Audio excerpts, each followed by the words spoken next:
안녕하세요. 나무아카데미입니다. 저희 사이트는 국어 내신 대비 학습 자료를 제공하는 사이트입니다.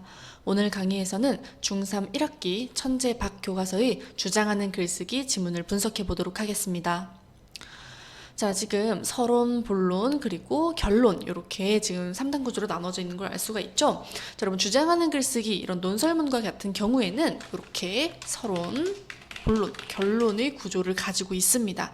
그래서 이 구성에 대해서도 문제가 나올 수 있으니까요. 어떻게 구성되어 있는지, 예를 들면 설명문 같은 경우에는 처음, 가운데, 끝 이런 식의 구조로 되어 있거든요. 그래서 그렇지 않다는 거 좀 체크해두고 넘어가시면 좋을 것 같아요. 자, 그러면 내용 한번 같이 살펴보겠습니다. 자, 갑분싸, 노잼, 인정 등등 요즘 청소년들이 인터넷상에서는 물론 실제 대화를 할 때에도 즐겨 쓰는 말들이다. 자, 지금 청소년들이 실제로 즐겨 쓰는 신조어의 예시들을 이렇게 나열을 하면서 독자의 흥미를 유발하고 있는 모습 우리가 확인을 해볼 수가 있죠. 자, 갑분싸는 갑자기 분위기가 싸해진다. 이런 식으로 이 문장의 그 단어의 뜻도 설명을 해주고 있습니다. 자, 이렇게 신조어를 만드는 방법 중에 하나가 바로 줄임말이죠, 줄임말. 그래서 앞 글자를 하나씩 따서 이렇게 줄여 쓰는 말을 또 제시를 하고 있고요. 이거는 이제 긴 문장을 쓰기를 꺼리고 웬만하면 짧게 줄여서 말하는 청소년들의 언어 문화를 보여준다라고 하는 점 얘기하고 있습니다. 또 하나의 그 신조어를 만드는 방법은 바로 이렇게 영어 노와 재미를 결합하여 노잼이라고 하는 외국어와 우리말을 결합해서 만드는 새말에 대해서도 얘기를 하고 있어요. 또 다른 새말로는 이렇게 이응, 지읒처럼 초성만 써서 그 신조어를 만드는 경우도 있고요. 자, 그런데 이러한 말을 지나치게 사용하면 여러 가지 문제가 생기게 된다. 청소년들이 신조어를 무분별하게 사용함으로써 생길 수 있는 문제를 살펴보자. 자, 이 말을 통해서 우리는 이제 본론에서 이제 청소년이 신조어를 무분별하게 사용했을 때 생기는 문제들에 대해서 우리에게 얘기를 하겠구나라는 점을 예측해 볼 수가 있습니다. 자, 본론부터 볼게요. 가장 큰 문제는 청소년들의 무분별한 신조어 사용 때문에 세대 간 의사소통이 어려워진다는 것이다. 자, 여러분, 이 신조어가 굉장히 빠르게 만들어지고 또 빠르게 사라지기도 하잖아요. 그러니까 이렇게 무분별하게 신조어를 사용하다 보니까 이제 보시면 60대 이상은 고작 3.7%만이 이 신조어의 의미를 알고 있었다고 해요. 청소년들의 부모 세대 중에서도 그 뜻을 잘 아는 사람이 절반도 채 되지 않은 이런 통계 자료를 제시하고 있습니다. 자, 여러분, 이렇게 주장하는 글을 쓸 때 통계 자료를 구체적으로 제시를 하면요, 이제 신뢰성을 높일 수 있는 그런 측면이 있습니다. 효과를 줄 수 있어요. 자, 그래서 지금 자신이 얘기하고자 하는 그 문제점의 심각성을 강조할 수 있는 통계 자료를 잘 보여주고 있고요. 이러한 조사 결과는 신조어를 무분별하게 사용하면 세대 간 의사소통에 어려움이 생길 수도 있음을 보여준다라고 하면서 이 조사 결과 내용을 분석한 것을 바탕으로 문제점을 또 한번 지적하고 있습니다. 자, 다음으로 청소년 사이에서도 문제가 된대요. 왜냐하면 모든 청소년이 요즘 유행하는 신조어를 쓰는 게 아니기 때문에 또래 집단 사이에서도 의사소통에 문제가 생길 수 있다는 거예요.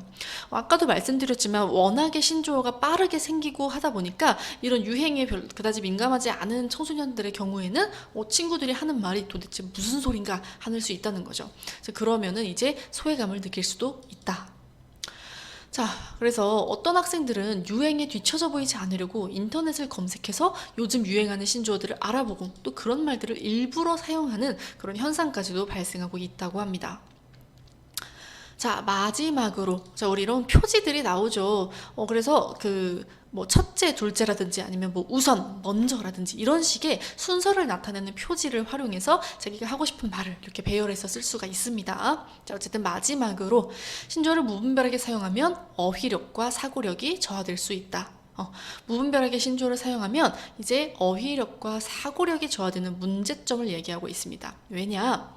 자신의 감정이나 의견을 표현하거나 상황을 설명할 때 적절한 어휘를 사용하는 게 아니라 그냥 신조어를 써서 쉽게 해결을 해버리는 경우가 너무 많다는 거예요. 그래서 우리가 이제 이렇게 상황에 맞는 적절한 어휘에 대해서 공부하지 않았기 때문에 또는 사용하지 않기 때문에 잘 모르고 그래서 점점 더 어휘력이 떨어지는 그런 문제가 생길 수 있다는 거죠. 이러한 현상과 관련하여 한 국어학자는 생각을 표현하는 도구가 단순해지면 능력 역시 단순화될 수 있다라고 이제 말을 했다고 해요. 자, 그래서 이것 역시 이 국어학자 전문가의 말을 이용해서 신뢰성을 높이고 있는 부분으로 볼 수가 있죠. 자, 그래서 여러분 지금 본론에서 제시하고 있는 문제점 정리를 좀 해보겠습니다. 자, 첫 번째 문제점은 무엇이냐? 세대 간 의사소통이 어려워진다. 두 번째 문제점은 무엇이냐? 청소년 사이에서도 소외감을 불러일으킬 수 있다. 세 번째로는 어휘력과 사고력이 저하될 수 있다 라고 하는 점들을 제시를 했고요. 이걸 제시함에 있어서 통계 자료를 활용하거나 전문가의 말을 인용하는 등 이렇게 신뢰성을 높이고 있는 부분도 우리가 확인할 수 있었습니다. 자, 결론 부분입니다. 지금까지 청소년들이 신조어를 무분별하게 사용함으로써 생기는 문제를 살펴보았다. 자, 이렇게 해가지고 지금까지 어떤 문제를 살펴보았는지 내용을 대략적으로 요약해주고 있는 부분 확인할 수가 있고요. 자, 먼저 신조어를 무분별하게 사용하면 세대 간 의사소통이 어려워질 수 있다. 그리고 청소년 사이에서도 의사소통이 원만하게 이루어지지 않을 수 있고 신조어를 알아듣지 못하는 사람은 소외감을 느낄 수도 있다. 이런 식으로 이제 본론에서 제시한 근거들 이렇게 다시 한번 정리를 해주고 있습니다. 자, 그래서 본론의 내용을 요약 정리하고 있는 부분 확인할 수 있죠. 자, 따라서 우리는 이에 대해 문제의식을 가지고 신조어를 무분별하게 사용하지 않도록 해야 한다라고 하는 글쓴이의 주장까지 나타나 있습니다. 자, 그래서 이 주장하는 글의 경우에는 이렇게 결론에서 자기가 지금까지 얘기한 내용을 요약하고 하면서 글쓴이의 주장, 자신의 주장을 확실하게 강조하면서 마무리하는 부분들을 확인할 수 있어요. 자, 그래가지고 여러분 요거 하나 보겠습니다. 우리가 주장을 뒷받침하는 근거를 마련할 때는요, 뭘 고려해야 되느냐? 주장과 근거 사이에 연관성이 있는지, 관련이 당연히 있어야겠죠. 두 번째로는 주장을 뒷받침하는 근거가 객관적인지, 세 번째로는 주장을 뒷받침하는 근거가 믿을 만한지, 신뢰도가 있는지, 또는 뭐 출처가 분명한지 이런 것들을 그래서 확인을 해야 됩니다. 그래서 이런 것들을 이제 우리가 쓸 때에도 고려해야 되고 또 읽을 때에도 고려를 해야겠죠. 자, 그러면 이것과 관련해서 우리 문제 한번 같이 풀어보도록 하겠습니다. 자, 일단 오늘 문제를 2개 풀어볼 건데요. 일단 첫 번째로는 3번 문제부터 풀어보도록 하겠습니다. 여러분들은 영상 잠시 일시정지하고 문제를 풀어봐 주시기 바랍니다.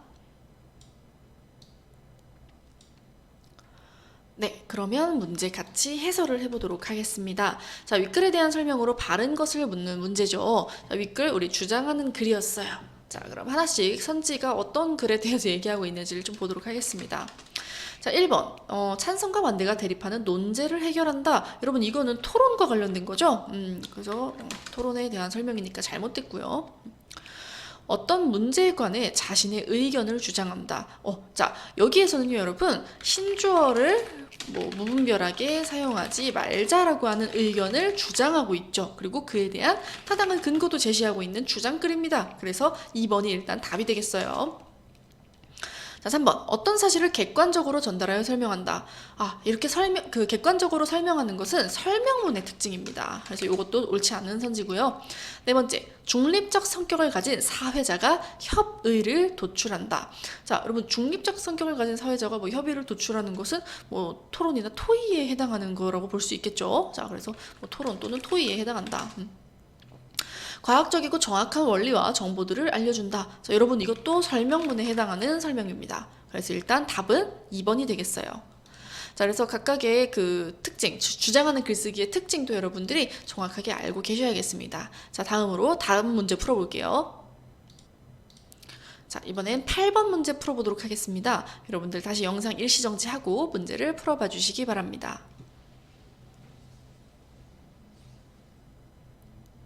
네, 그러면 문제 같이 해설해 보도록 할게요.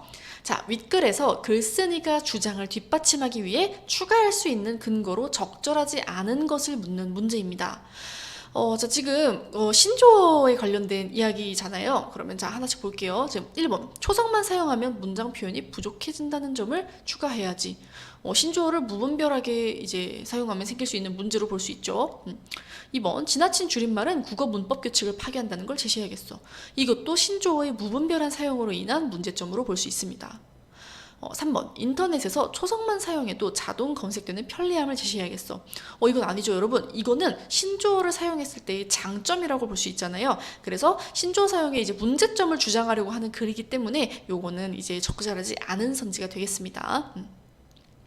자, 4번. 관종, TMI 같은 신조어가 사람들의 행동을 위축시키는 현상을 근거로 들어야지.